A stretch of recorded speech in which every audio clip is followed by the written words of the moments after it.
امتى مسان يا رجل؟ نهاية الشهر، أين الراتب؟ سلم لي علي وقل له إني بسلم علي. هل ستطلق سراحه؟ أدن مني.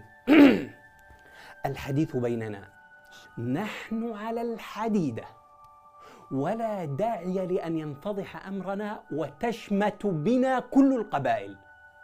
بربك، هل يرضيك أن يقال علق الموظف فلان في قيمة علبة فول؟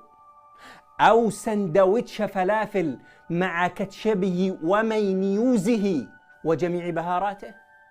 والله إنها لكبيرة، والله إنها لفضيحة، ستكون سيرتنا على كل لسان. اصرفه الآن، نحن بالانتظار، لا تتأخر ثانية واحدة. لم ترسل بعد؟ يا فضيحتاه.